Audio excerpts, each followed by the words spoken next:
Okay, everybody, welcome back to This Week in Startups. It is Thursday. We're doing back-to-back badass women interviews. Basically, we have an amazing interview today with Mahmee CEO and co-founder Melissa Hanna. She was on back in January 2020, right before the pandemic, which changed everything for this business, which is focused on maternal health care and outcomes. Today, she joined to talk about the $9.2 million Series A that she just announced. It is an incredible interview on a really, really important topic. You're going to love it. Stick with us. This Week in Startups is brought to you by Thorne.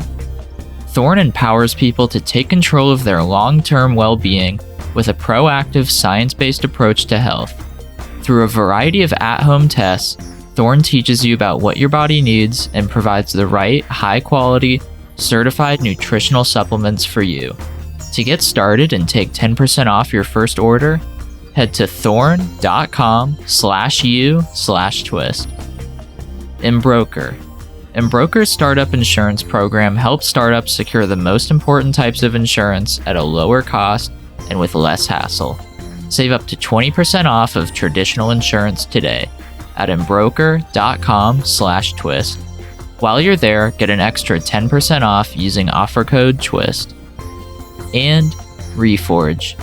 Reforge is a career development platform for top-tier professionals in growth, product, marketing, and engineering. Their summer cohort starts July 18th, so apply for membership today at reforge.com/twist. Melissa Hanna is CEO and co-founder of Mahmee, which she started all the way back in 2014. Melissa, thanks so much for coming back on Twist. Thank you. Thanks so much for having me. It's great to be back. And we're actually having you at a congratulatory moment, which we're going to talk more about. But congratulations on your recent raise. Tell us the details. Oh, thank you so much. It's quite a thrill. We closed our Series A, led by Goldman Sachs asset management team, with participation from some of the bigger names on our cap table, including Revolution's Rise of the Rest Seed Fund and Muse Capital, Backstage Capital. These are all longtime investors from the early days of the company. So it's really great to see folks double down on their commitment to the company and to the work we're doing. It was a $9.2 million Series A. Long time coming for the company, very much about the path to commercialization for an enterprise healthcare company. That's been the story of the business, just building that out and making the business case for Mahmee. Will remind us before we dive more into that commercialization plan that is now enabled by this new funding. Remind people who don't know what Mahmee does. Mahmee is an integrated benefits platform for maternal and infant health. We are building the digital infrastructure needed to connect patients and providers together across this highly fragmented market that is maternity care and infant care. And we really focus on delivering outcomes-based programs through prenatal and postpartum care, basically from the time you find out you're pregnant all the way through baby's first birthday. And we do that through selling those programs to healthcare enterprises. So that means insurance companies, health systems, big hospitals, all of those kinds of organizations can contract with Mahmee to distribute access to our comprehensive maternal health care programs. Got it. So mothers are not paying you directly. It's a B2B. Right. Yeah, it's a B2B2C business. There are some things that moms can pay for directly in the platform, but that's really not the core aspect of the experience. We want to make sure that this is actually highly accessible and available across the market, which means actually selling to a lot of publicly funded health plans as well. Like we do a lot of work in Medicaid. Oh, great. Yeah. So there's not that concern that this is like any kind of private healthcare that, if you're a mother in need. I know that your goal is addressing disparities in maternal care. And this is not a situation where you would have to, you'd go pay for a private clinic. Right. We are a solution for all families and designed to close gaps in care and create health equity, as you said, eliminating those healthcare disparities that exist in the market today. Tell me about, you mentioned this, and it's a big question that I have. You've been operating since 2014 and just now did your Series A. were you just so lean and profitable this whole time? We've been extremely lean. Yes. Yeah. We've, this market, I think, has been valued and underappreciated by investors for a long time. So, we had to sort of fight a lot of misconception around the opportunities within maternal and infant healthcare for the first few years of the company's founding. And as part of that, it also meant just like figuring out how to keep doors open while we were trying to make the case in the venture world. So yeah, we made money from day one and have always really just like optimized for a very efficient business that is continually selling something that people will value and pay for. And now things have sort of converged where the investment world has started to see the potential in what we're doing as well. What do you think caused that shift and then sort of made you go like, all right, this is the time to raise more money? Well, I'm always raising. So I right. So there's that. Where I said, we should go raise. There's always the pursuit of capital, gotcha. in the larger, pursuit of growth. But there's the pandemic certainly has been an accelerant for digital health generally. We've seen some massive rounds come together in the past 24 months. And so we were following those trends. And there was a lot of enthusiasm from our current investors to get back out there and reintroduce the company to the market as a venture backable business. There are probably a few different factors at play. So I think one of them would be sort of the macro trends around digital health as an area for investment. And it's, definitely picked up across the board for companies. The second is that maternal and child health in particular has been on the national stage for a long time as a topic of conversation from a health equity standpoint. But it's now starting to become part of the healthcare economics conversation as well. It's imperative that there be ultimately like downward pressure on the vertical for incumbents and enterprise organizations to adopt innovation, right? Like if they don't see a problem and they think what they're doing is fine and moms and babies are happy and healthy and everything's working, then those organizations are not going to seek out, innovative solutions and partnerships with startups like ours. And so what happened during the pandemic is it created a lot of downward pressure on the kinds of organizations that companies like ours sell to and work with. And so then soon after lockdowns began, there was just a mad rush to start to look into what technology companies could do to resolve some of the issues that were arising. For example, when hospitals and clinics didn't want patients that were not sick coming in, then, for a lot of folks, okay, that's fine. I'm not planning to go in anyway. So sure, I'll stay home. I don't need to go maybe for my annual checkup this year. I feel fine. But what if you're pregnant and you're a low or moderate risk pregnant person? You still need to go in for checkups. But now the question became, well, could we do a virtual check-in? Could we do a virtual appointment with that person instead of having them come in for a visit at the hospital or at the doctor's office? And so those kinds of questions really started to bubble up for a lot of the folks that we wanted to do business with. And so when we pitched them before the pandemic and said, we've got really great solutions to introduce technology into your maternity care experience, they said, oh, we're fine. Everything's working just fine. Pandemic hits and everyone's like, okay, wait, you said you have technology? What? We need that pretty bad. Yeah. And so that was absolutely a factor. And I got an email in my inbox the day after the lockdowns began in Los Angeles. And it was from an organization that I had pitched repeatedly in the previous 2 years. And they had continually been like, yeah, we're just not ready. We don't need it right now. It's going to take a long time to implement. We're not ready. The subject line was just capital letters urgent. Can we talk today? Wow. Yes, happy to get on the phone with you. What can we do? What can we do for you? You're like, I will be as gracious as humanly possible right now. Wow.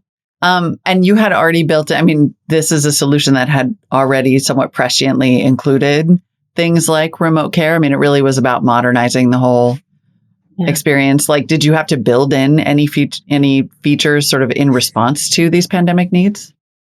We did.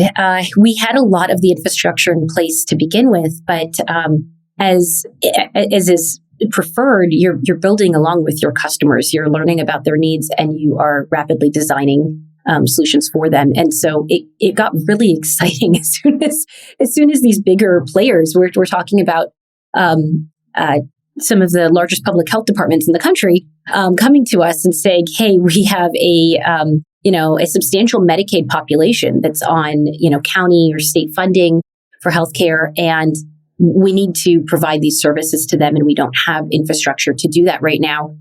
Can we use Mahmee to offer these virtual appointments? Can we use Mahmee to offer classes and support groups to check in on pregnant or recently delivered patients that have been discharged from the hospital that we really don't want them coming back in? We don't want a readmission if we can help it. We need that bed for a COVID patient, for example.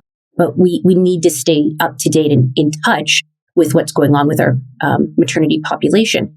So we were right there ready to go with those core solutions that they needed. But then, of course, once we got really entrenched in some of these enterprise relationships with health systems and with insurance companies, we started to see there's even more that they need that we can build out for them. And that journey is actually what led to the Series A.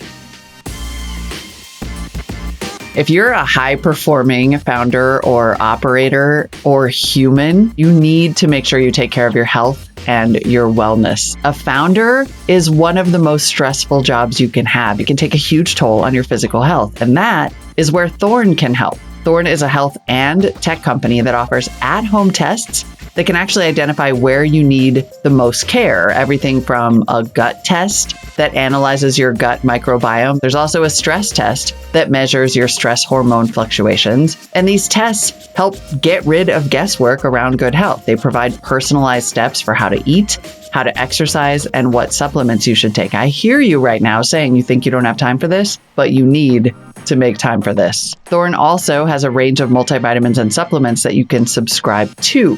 Again, this is personalized health and wellness, and Thorne is totally vertically integrated, so you're not dealing with anyone in the middle. It's a one-stop shop to feel better. To get started and take 10% off your first order, head to thorne.com/u, that's the letter U, /twist. That's thorne.com/u/twist today to save 10%. Interesting. The journey of realizing, okay, we've got to build this feature and ship this and add all of these extra things, and we're going to need a bunch of engineers, and all of a sudden this need is totally pressing. Yeah. Wow. One of the biggest findings, and it's not something that was particularly a surprise to us. It was more just that it became clearly, it sort of like came to focus as the commercialization, like the opportunity to commercialize what we were doing and sort of shrink wrap it for enterprise came through some of these very large healthcare organizations that initially had thought of us as a pure tech play that was just the software that they needed to operate their own labor and delivery departments, maternity or sort of prenatal care departments and postpartum programs. And as the pandemic wore on, we started to see nursing shortages. We started to see a lot of turnover in public health departments. Mm-hmm. People were just getting burnt out. They left their post as, maybe a leader or an administrator of a maternal healthcare program. And all of a sudden there's just this shrinkage of the industry. And our customers were coming to us and saying, do you have the people? Like, we need staff. We don't just need technology now. We need people who can actually deliver care. We were at the ready with a national network of professionals who can do this work and are community-based. They're not working in the building per se, in the doctor's office, in the hospital. They're working in the community. They're doing home visiting, for example. They're running community programs. And so we said, we've got these people. What can we do to really bring things together for you? And there was just a litany of concerns and challenges that our customers had. And so they said, what we really need are nurses.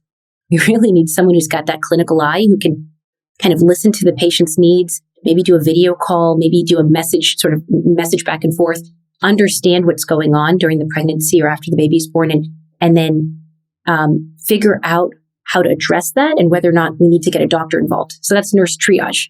Yep. Classic set of sort of activities that a nurse would do at the doctor's office, at the hospital, but now they needed it done virtually. And we were just like, yes, that we have those no people. problem. We could do that.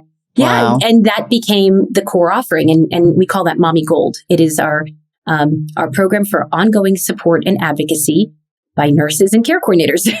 So it's just a subscription that enterprises can basically access and share with their patients and say, hey, we're signing you up for this program. You have all of this support, 7-day-a-week care coordination and remote monitoring by nurses. And for the patient, it feels like it's a gift. It's been offered by the healthcare organization. It's been made available to them. But Mahmee is actually stewarding and managing the entire program. That is remarkable. And I have a million questions about the mechanics of that. But I'm just so struck by, there's this idea that success is when preparation and timing collide. And I wonder what you think your business would look like today had it not been for the pandemic. Like, obviously, you had built a really strong business. There was plenty of need for it. Our, maternal mortality rates alone, let alone the cost of giving birth in the United States, would have suggested that everybody needed Mahmee. And then here this pandemic came, and it was like things can change so much faster than all these organizations thought they could. Yes, I think that the pandemic has altered all of our lives in ways that are not entirely measurable. Like it's difficult to fathom the impact that the isolation and the uncertainty and the fear and really all of the big emotions that we've all experienced during this time, how those things have shifted the course of our lives. And then add into that, just like a little fly-by-night startup, it's how it changed the course of things for us. We've always struggled with funding. We've never struggled with our mission or with our value proposition. We always knew that we were doing things that mattered. And in fact, I recently spoke with like an early stage founder, pre-seed, that was saying that they were struggling with their business because they felt like they were doing too much, which has been my my anxiety the whole time. Like, we're doing too much. We have to do it, do one thing well, as they say. Focus. Yep. Right. And that tension of like, okay, well, how do we reconcile that the things we're doing are working, but maybe it's not framed, it's not structured, it's not clear to the market in a way that can be systematically sold, commercialized, and rinse and repeat. That all makes sense, like, to the market. In-house, like, we know what we do at Mahmee, but we had struggled with matching that reality with what people sort of saw on the outside. A lot of people told me, like, I don't really know what you guys do. I don't really get it. And some people say, hey, you're probably doing too much.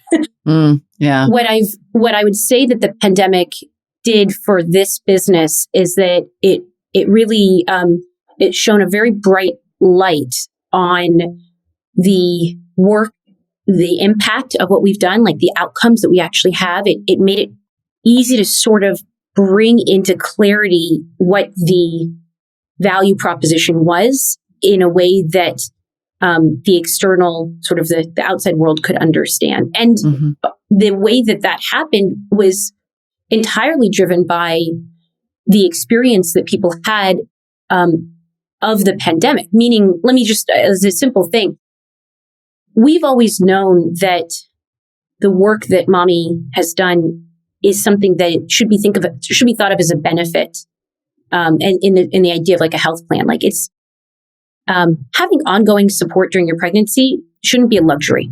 Right. It should be something that's included. It should be something that's part of your health plan. It should be something that's offered by your employer. It's something that's included with your hospital stay. That when they say, "Hey, you're going home today," they don't just end the story there. They say you're going home and you're getting access to Mahmee for the next year to be able to really have the support and guidance you need.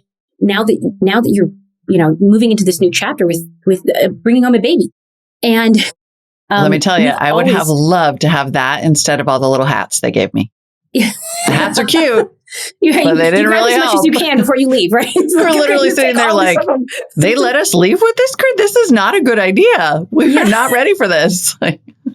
That's what we want to solve. It's like there's there's more that should come with that as you are moving into this next phase. And ideally, if we've been with you during pregnancy, we're just in your corner the whole time. We're just there for you, no matter where you are in that journey. And so we've always thought of this as a benefit. But it wasn't until the pandemic hit that people started asking, wait, what are the benefits that I get with my health plan? Now everyone's using this language around plans and coverage and benefits. The average person may not have even spoken about healthcare in this way before the pandemic. Certainly a lot of our investors didn't. A lot of the investors I was pitching said, I just don't understand. Why don't you just sell this to parents directly? It's because there's a bigger play here with insurance, with health systems, with health coverage. And so now on the other side of this pandemic or whatever this stage is that we're in, all the investors understand that. They get the pitch. The consumers get that this is something that I shouldn't have to pay for. It should be something that's included in my health experience. These were things that were part of my vision from the beginning of the company, but it's really hard to explain to someone else outside who doesn't have that level of understanding of how healthcare works in the United States, which I think a lot of us got. We got that understanding in the midst of the pandemic.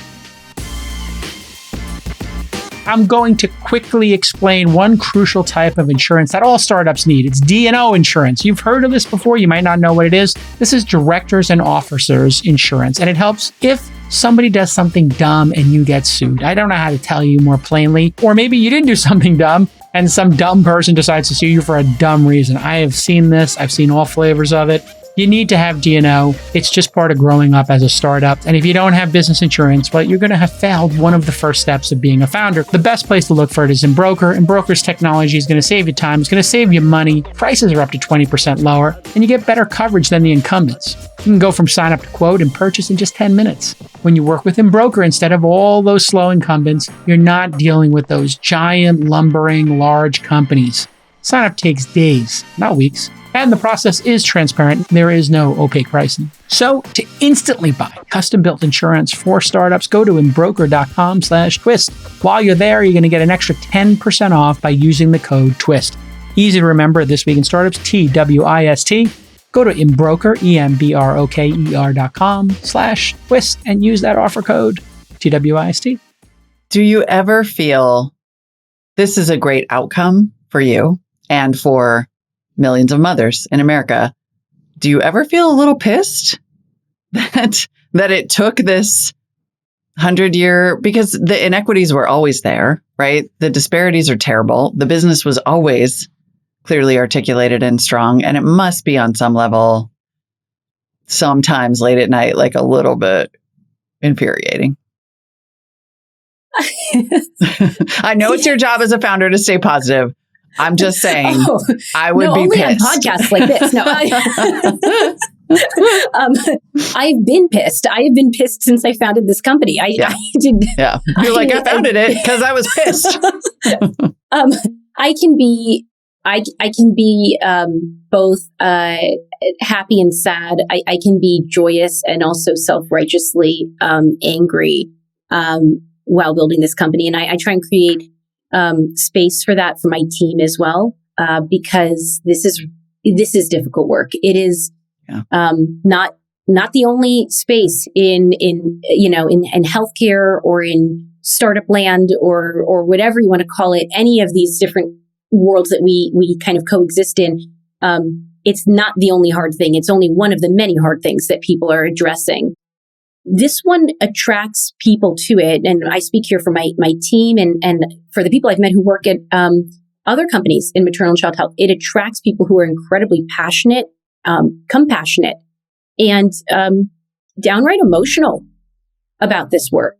Yeah. And so if I try and shroud that and just be like, happy, yay, we're killing the game all the time, I am doing a disservice to the team in that moment. So yeah, I've been pissed. I mean, that's what in some cases it's what drives me to build the business the way that I am building it, because there have been many off ramps. Like there are a lot of other things we could have built, and there's a lot of other ways we could have built this. We picked the hardest path. We picked enterprise healthcare. We picked insurance company sales.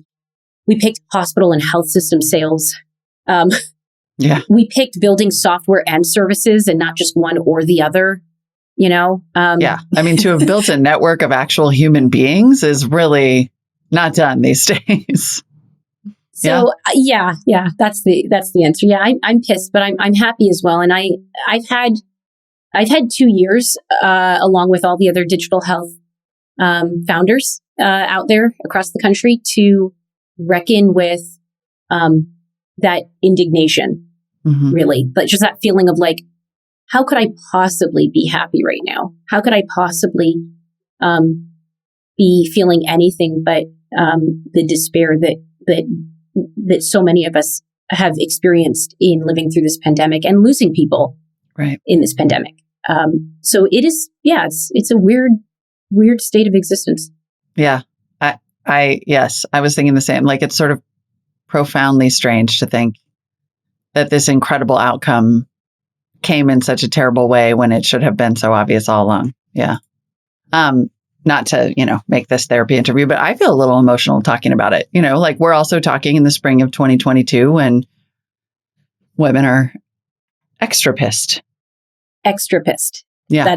That's the way to say it. And I had someone recently, literally, like, this is all happening in just the past few weeks between the fundraise announcement, the leaked opinion for Roe v. Wade.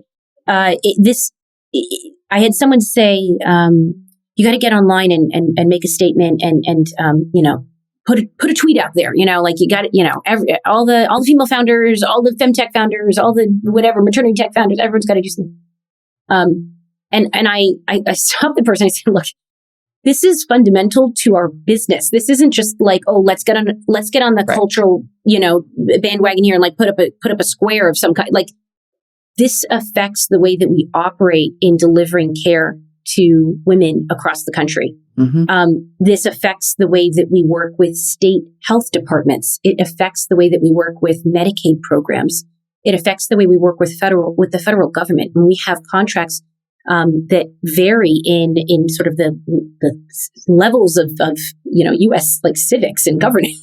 Yeah. Like, we work in the private sector, but we also work in the public sector, and so things that affect the way that we access care in this country, all types of care, can have a profound effect on the way that the startups in the space deliver on that promise. We're not the only ones out there saying, hey, we want to increase access to care for people. We're just one of the many startups doing that work. And so, I think that there are some important conversations that this industry is going to have in how we proceed as we witness, like earth-shaking change in this market. Right. You just came out of an earth-shaking change to your business, and now there's another one on the horizon. If I tell you we're ready, because who could have predicted the last one? Right? You've been through the wars now. So. That's it. It's the whole idea of sort of the like wartime, peacetime CEO and how to be about these kinds of things. I thought I had a playbook, I thought I had a way to conceptualize the fight, because this is a fight in what we're doing. We are addressing some egregious stats in this country that have persisted for decades around how women receive maternal health care, the quality of that, whether they live or die by the hands of the people that are caring for them. It's been a fight from the beginning. Now it's just like, okay, double up on the armor, because we're not giving up on our mission. Yeah. We should note that one of your notable prior investors, and hopefully current, it was Serena Williams, who herself almost died in childbirth because she could not get doctors to understand what she was telling them about her own body. Yes. And she has shared her story and very boldly and really put, I would say put her own experience out there as a way for people to understand that this could happen to anyone, and that this is systemic. It's the way that we treat women. It's the way that we listen or don't listen to women, and that and I know really it's been awesome to have her as an investor, as someone who has spoken out about this, and really used her platform for change as well. Yeah. Tell me about the business. Let's do some nuts and bolts before I go all the way down the women's health route. Because that could be a very long conversation. How does the pricing work, and how is it selling into? I mean, this is of course a legendarily hard industry to move, even I would imagine in the face of the kind of really dramatic change that has taken place. How do you make those inroads and create those relationships?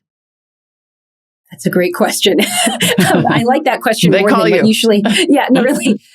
Usually, I get the question just like, "How do you guys make money?" I say in a lot of different ways, because that was my guess. Like that answer clearly is very complicated, but the most important part is right. People have to. I mean, it's care. They have to trust you. You must have a massive sort of vetting, due diligence book for them. Yes, we have SOPs on SOPs. We are all about compliance and sort of like systems-based management of what we're doing across the country. So I'll give you the sale. Like, what is the thing that we've actually shrink wrapped and commercialized for healthcare organizations to get from Mahmee? So I mentioned it sort of briefly. It's Mahmee Gold. Mm-hmm. It is this ongoing support and advocacy from nurses and care coordinators, and that includes this 7-day a week, on demand, really support as needed for any little question and thing that comes up. It really is effectively a nurse hotline that's highly specialized in maternal and infant health. There's nothing you can ask us that we can't answer or won't answer or say, oh, that's a tough one. If anything, what we're going to do is we're going to give you the information that is within our scope of care, within our scope of practice. Like I sort of say up to the level of like what our team can clinically and legally provide in support, and then facilitate more attention and care being provided to you by your current care team. So it's literally like, okay, that's a good thing to talk about with your doctor. Do you need help booking your next appointment? We want to make sure you're getting in as soon as possible. Sometimes it's urgent, and it's actually like, okay, drop everything. Who's taking care of the baby? You need to go into the urgent care unit, or you need to go back to ED or emergency right now, because you may be experiencing an extremely high blood pressure that could be putting you in stroke risk category. There's all sorts of things. There's a gamut of concerns that come up, and we hear everything. We just, we deal with the fun and exciting stuff. We also deal with the scary and terrifying stuff. So that is the core experience of having Mahmee, is that we are in your corner, we're actively listening, and we actually know your story because you get a unified health record. You get this interface that is the app for parents to use to sync up the mom and baby's health record together. So you have it all in one place. You have your birth story. What was the pregnancy like? What was childbirth like? How's the baby doing? How are you doing? Maybe there are losses along the way. There may have been other conditions or maybe other concerns. There may be a history of previous pregnancies, and you want to have that all managed together so that if you're going to share your birth story with someone, they kind of have the rest of it, the pieces of the puzzle there. And that prevents a lot of medical error, because if we think of, patients as sort of like needing advice, like this one size fits all, we're going to miss the needs of the patient population. So we want to know your birth story, your unified health record story, along with the care that's being provided through Mahmee. Now, there's also a lot of fun educational things. There's support groups and classes, and there's community, and there's sort of having that normalization of the experience, like just being able to hear from other people, like what's going on in their lives. And so we have a lot of support groups that are offered each week that are just like drop-in hangout sessions, childbirth education classes, all included. Everything is free for parents to be able to engage with. And then there's sort of the coup d'etat, which is the national network of community-based birth professionals, doulas, midwives, lactation consultants, nutritionists, therapists, pelvic floor therapists, occupational therapists, social workers, and so on. People that are really just like in your neighborhood to get your community, get your experience, and are going to meet you where you're at. And so that's the Mahmee network that we're able to then, through our nurses and care coordinators in-house, route you into care and make sure that you're adding those kinds of folks sort of to bolster up your care team. So it's not just your OB and your pediatrician, it's all of those other people that can be really beneficial across the maternity journey. Right. So that's like what we have packaged together and offer. And it's sold basically on an annual contract value. It's sold to enterprises for their patient populations. You get that so you can give it out to everyone. And every patient that's sort of part of your population, your membership, on your plan, whatever that is, can then just activate their account on Mahmee. Yeah. From there, we make it possible for those enterprise organizations to build out new service lines and new kinds of offerings for their membership. So it starts with Mahmee Gold. It's kind of the building block. It's just like, let's get your patients access to those nurses, those care coordinators, and referrals to the providers in the network. Mm-hmm. But as we recently launched with Blue Shield California, they wanted a doula to be available to every one of their members that was coming sort of into Mahmee. They said, we want to build on that, add Mahmee Gold plus a doula. And so we're able to then contract with a group of doulas that are vetted, that are really phenomenal in their own work, have wonderful healthcare outcomes for the mothers that they care for, and really get their community and live in that community and work in that community. And so adding in the doula component was something that was just sort of a, layer number 2, building on the core offering from Mahmee, adding on doulas on top of that. And so the same thing is possible. If you say, we want everyone to have a lactation consultant, let's add that on. We want everyone to have mental health support, let's add that on. And so it just sort of grows from there. That's the integrated benefit, is that you're kind of putting everything for the patient in one place. All right, listen, Reforge is a career development platform for top-tier professionals, people who work in growth, product, marketing, and engineering. These are like the 4 pillars of your company, aren't they? Growth, product, marketing, engineering. Are you making those 4 functions and your leaders in those functions as great as they can be? Well, Reforge onboards new members and cohorts, and then they give them year-round access to all the program content, a vetted community of peers, plus weekly releases and events. And here's why members love it. Well, career advancement. You're going to want to get a promotion. You're going to want to get a raise. And how do you justify that? By being better at your job. How are you going to get better at your job? You're going to do skills training and work with a community that's going to make you better. You're going to sharpen your blade at Reforge. Their summer cohort is starting July 18th, so you got time for you to become a bigger contributor at your company. You want to apply for membership today, and you have to apply. Reforge.com/twist.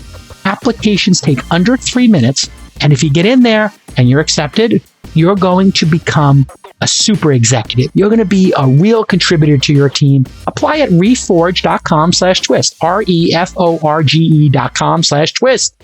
I mean, I'm really mad this didn't exist when I had my son. But also, how do you get those? It sounds like sort of a multi-sided marketplace. How do you build that network? And what is the incentive for those doulas and all of those nutritionists and the lactation consultants to be on the platform? Yeah, it is. It is a market network, or I guess would be one way to describe it. It is a multi-sided platform where our core customers are the enterprises that are coming to us and saying, "Can you build out these programs for us? Can we get access to Mahmee for our patient population?" But in order to make that possible, we have to have a really robust network of providers who are just amazing at what they do. Mm-hmm. And to do that well, we have to make something that they want, and that's something that is valuable to them and them alone. And that's the Mahmee platform for community-based health professionals. So we actually are a SaaS company at the core. And we built software for providers that works very well and continues to evolve. And we have a team that's dedicated to building out really great software for community-based birth professionals. It allows them to chart and document care. It allows them to send and receive those referrals, collaborate and communicate with other professionals. So maybe the doula is like, I've got a really great nutritionist I want you to talk to. Let's link that person in right now. You can do all of that within the platform, booking and scheduling and all of the kinds of like practice management tools that a birth professional would need. Right. That's the SaaS side of the business that makes it possible to actually have such a great network of professionals. And for us to actually know, like to really vet that the folks that are in the Mahmee network are really good, because we literally can see their work. We can see that they're just so high touch, so supportive, so compassionate toward the patients, so on top of the things that are going on with patient care, that we can feel really confident then to effectively sell that network to enterprises and say, hey, we've got a really great group of people here in this region that can deliver this kind of care to your patients. Right. I sort of feel like I don't understand why this is only not to get us all pissed again, but I sort of feel like I don't understand why this is only a $45 million valuation, because this is I think about the TAM here, and it feels very large to me. It is. I'm not trying. I swear to God, I'm not instigating here. Are you very sure? Because it feels like you're baiting me. No, I'm so sorry. No. I mean, don't. Oh, sorry. I'm here. Just say, don't get me started on the imbalance in this industry. There are a few very big players that have received outsized amounts of venture capital and valuations in this space, and a whole lot of players that are quite small and just getting started, just building, but very purposefully building their solutions, and they're in this sort of the pre-seed and seed phase. There's actually not that much in sort of the early to growth stage, A/B zone here. And in fact, that made it harder. There were conversations that we had as part of the journey toward a Series A that included, should we join forces with a couple of other companies and just make a bigger company? Because, investors were telling all of us founders the same thing, which is, all the dollars during the pandemic started moving to the polls. It was like all of a sudden there was a proliferation of early stage VC, 25, 50, 250, $1,000 checks going to early stage companies. And then investors that were telling me we just don't get involved for less than 40 million. I'm like, well, okay. How do I get there? I can't even, exactly. You're like, something like, if you want to give me 40 million, then that's okay. Yeah. Yeah. And those, that makes those sense. Investors say included Goldman Sachs. So it's actually, it's a wonder in its own that they, that they actually led this round. People keep asking me how did Goldman Sachs get involved? They don't do these kinds of deals. They don't feel like femtech investors to me. I'm just, I haven't met a lot of them, but. Well, I found the best ones. How about that? I found the best ones in the organization. No, we're working with the folks through the Launch with GS initiative for diverse founders, with the folks from the growth equity team that have an impact focus, an impact lens on their work. And the initiative that is, sort of literally where the dollars came from, the 1 Million Black Women initiative through Goldman Sachs. And so there are these sort of intersecting initiatives that sort of were happening within the firm, that it took a while to understand who was who and who was doing what kind of work, and then start to build those relationships out. And it's been a long time. This did not happen overnight by any means. Yeah. I pitched them 10 times. I mean, I got 10 no's before I got we're going to do this. We're going to lead this deal. Wow. And they were hearty no's. Melissa, we already told you we don't do this. And you were like, yeah, you do. God, I mean, good for you, because. I fought. I fought for this. And that was because there were enough signals, and we were actually working very closely with them. And we went through the Launch with GS program. We got all of this great coaching and one-on-one support from a lot of people across the firm. We worked with people at the healthcare desk. We worked with people in growth equity. We worked with people in the public markets. We started to understand how to shape and articulate the business to investors. Mm-hmm. And so that whole time I'm like, and you guys are not investing, why? and so, I understood that there was a distinction that was just we don't do early stage deals. Right. But it seemed like there was just a really big gap in the understanding about how to actually grow this particular market. I mean, I am diplomatically addressing your original question here. The reality is there just was not enough money coming into this space for a really long time. And there was a little bit of, a little bit of money. There was a lot of money going to a little bit of companies, a little group of companies that were rapidly progressing through the letters And the rest of us sort of that were, being looked at as like, yeah, well, now, you've got a really big competitor. So like, why should we fight? You hear all this stuff like, right. Well, You're like, I wouldn't have had that really big competitor if you had, right. I was actually on a walk and talk with a very high ranking executive at Goldman Sachs. And I was at an event and I ran into the CEO of one of these large companies that had received a lot more funding and, indirect, like in the space, in the realm. And we had like a very surface level, like very calm conversation. Oh, hi. Hey, how are you? How are you doing? But I'm thinking to myself, like, yeah, you have $100 million and I can't seem to, like get 9. Yeah. Mm-hmm.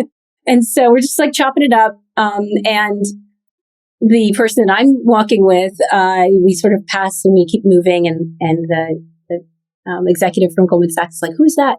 And I was like, oh, that's just like one of the most well-funded companies in this space, led by a white female founder. I mean, it's like, that's part of it too. And I realize that. I'm not going to deny that, like, I just don't look like or present like or act like whatever sort of was the archetype founder that people were betting on earlier on in women's health, femtech. And so, this executive was like, okay, it seemed like you guys were all chopping it up like real cool there, but I'm feeling a lot of heat coming off you right now, Melissa. Yeah, this is what really happened. It was like, the person was trying to make sense of it, not knowing, like just imagining two like slightly competitive CEOs just being like, hi, how's it going? Like, how's your company? It's like Mean Girls. Right. Yeah, totally. How are you? I love that for you. Yeah, exactly. And so, in them processing this, I sort of saw it like sort of dawn on their face of like, oh my gosh, like this is the discrepancy. This is the disparity in this market. And they were like, yeah, you seem like low key, like super angry right now. And I'm like, yes, I am low key, super angry right now because this is what I'm up against. Y'all are telling me, go out there, make the case for this company, go get the funding, go build the business, go compete. But meanwhile, you have all the money and I'm working with you and I can't get any of it because I just haven't raised enough to warrant your funds yet. Right. You either need to back off. Exactly. Mm-hmm. And this is really the signal. This was the conversation we had, was like, either you guys need to sort of step away and let me figure this out with funds that can help us at this stage, or put your money where your mouth is. And it started a domino effect that I didn't even know after that walk and talk. It was a few more months. It was several more months before I found out, like, yeah, we've all been talking internally and we want to do this deal. And I was like running around the house screaming because I was like, oh my God, this is happening. This is actually happening. Yeah. My goodness. I'm so glad that it did. I really am. This is the part where I think we should note two things. One, you're one of only 93 Black women in the country to have raised millions of dollars in funding. I believe there was a magazine cover, wasn't there? It was like, oh, guess what? All of the Black women in America who've raised more than $1 million fit on one magazine cover. There have been some publications like this. I don't think I was on that magazine cover, but I'm part of the crew. Yeah. Yeah, totally. And I feel like this is actually the right place to go from here. Let's talk about the positive outcomes. Like, Mahmee has served over 15,000 pregnant and birthing individuals, performed thousands of physician escalations and life-saving interventions, hypertension, infection, placental bleeding, severe postpartum depression. Like, not only can you say you close this round at long freaking last, but this is really, really, really, really helping women. It is. Thank you for sharing that, because I do want to bring that up. That is what has made this all worth it. This whole thing, because we're doing the damn thing. We've been doing it, and that's what made it so so heartening to like finally have this moment happen. It's like it's been there all along. We've had the stats. They've been building. They've been increasing. We've been serving more families. We've been serving more mothers and babies, and we've been seeing not just the outcomes go up, but the costs go down. We're doing it in an efficient way. And huge. This funding is really going to actually allow for us to create even more efficiency for the market on the whole, but also just for ourselves internally. This is about building out even more technology to serve the providers who are serving the patients, right? If we can actually create much more thoughtfully designed solutions for the providers to deliver care, whether they work at Mahmee in-house, our nursing staff and our care coordinators, or they're part of that community network. It's all about them being able to get to the patient faster, understand more completely the patient's needs, that full story from the unified birth record, and then be able to collaborate with each other and not feel isolated and not leave the patient to feel isolated in the course of care. So the outcomes are really, I mean, our proudest point. Like, it's great to do the milestone raise and to talk about it, but like, we have actually saved lives. We have gotten patients care when there have been moments where one of our staff members, one of our team, called the doctor, called the hospital, called the L&D unit and said, "Hey, I need to bring a patient back in. Like, she's got to be seen today. Here's what's going on." And people have said, "I don't know, my schedule's really busy," or, "Don't send her back in here, send her somewhere else," or, "That doesn't sound." And we have fought and we have said, "No, let us repeat the stats to you again. Here's what's going on. Here's what happened yesterday. Here's what happened the day before. She needs to be seen today. Otherwise, we're going to have an issue." And in one case, there actually was just as a sort of a shining moment of like, sometimes it takes a moment for people to believe the work and get what we're doing at Mahmee. We had a patient that we advocated for. We said, "You got to bring her in." We basically called ED. We're like, "She's coming in. She's coming in tonight." And they said, no, hold her. Let her stay overnight. We'll check on her. She had an appointment 2 days from then, basically. They're like, give her 48 hours. She should be fine at home to rest. She had a baby about a week ago and had very high blood pressure. And the doctor said, "Hang on. She should be fine for the next 2 days. She has an appointment scheduled already." She, by noon the next day, was being driven into the hospital because she was having symptoms of basically like early stage, like very, very scary symptoms for hypertension, like a cardiac condition. And whether that could have resulted in a stroke or a heart attack. In this case, what ended up happening was just like so amazing is that, the doctor called back and was like, "You guys were right. We should have just had her come in when you said she needed to come in." Because to have that be a readmission that was unplanned versus let's just check on her, let's just bring her in for medication or for an assessment was the right thing to do, rather than what this country has been doing for a very long time, which is waiting until stuff happens. Right. And then waiting for the patient to have an issue and then doing reactive healthcare. Right. But you know what? It hasn't happened again with that partner, because they became true believers and they said, "Okay, when Mahmee calls, we're answering the call. Like, if they call us, they have information for us." And that's really the promise that we've made in this market, is to say, we can handle a lot of stuff. We can help a lot of people. But if we call you and we have information about your patient, we're advocating for her to get care in that moment. You got to listen. So it's really all about that. It's the outcomes are what they are because of that. We see lower premature delivery rates. We're able to literally keep people pregnant longer so they make it to term. And we're able to reduce the rate of C-section and induction, and, really provide opportunities for safer childbirth experiences, for less risky childbirth experiences, because we're sort of staying the course alongside the patient. And so when you have that person alongside you for your maternity experience, there's a level of trust, and frankly, there's a level of compliance. Like, we're able to help people to sort of stick with the plan. Yeah. The mom who says, "You know what, I've got to get back to my shift job. I work nights at this place and my boss won't let me leave early, won't let me take maternity leave early. I'm going to lose my job. I have to go in."